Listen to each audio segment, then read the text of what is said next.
Hi, welcome to Dorm Room Discussions. I'm Joshua Gingrich. Today, I'd like to talk to you about Major League Baseball.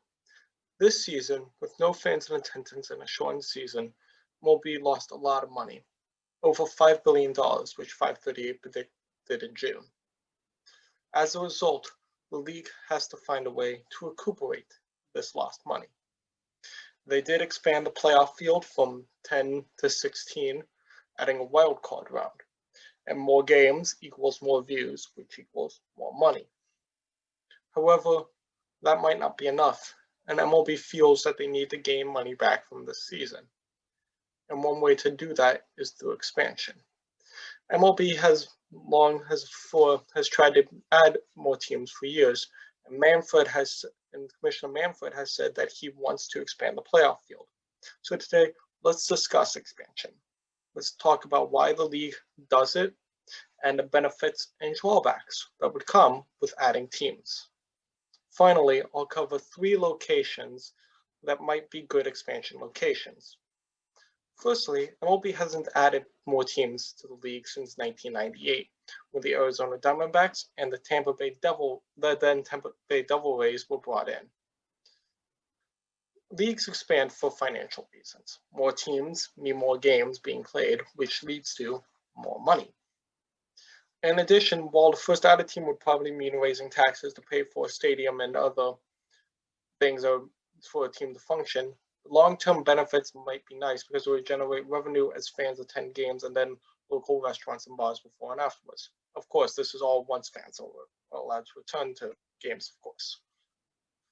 Also, adding more teams can add a new fan base and rejuvenize baseball, because as fans and interest in baseball have dropped in recent years, expansion might help that team and the location and rejuvenate it, as it has had popularity issues in recent years. However, there are drawbacks. Not everything is fancy and roses. Adding more teams would mean that more games would need to be played. When more games get played, could increase the likelihood of injuries and health issues. And also a longer season might lose interest with some people, because they say, oh, well, for much of June, doesn't really matter, might not really matter, and so they don't watch. So we've discussed the potential benefits and drawbacks of adding teams. So where could these teams go? Firstly, Portland is a nice option.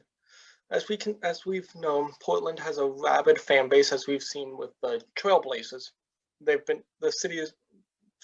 team's fan base has been nicknamed Rip City.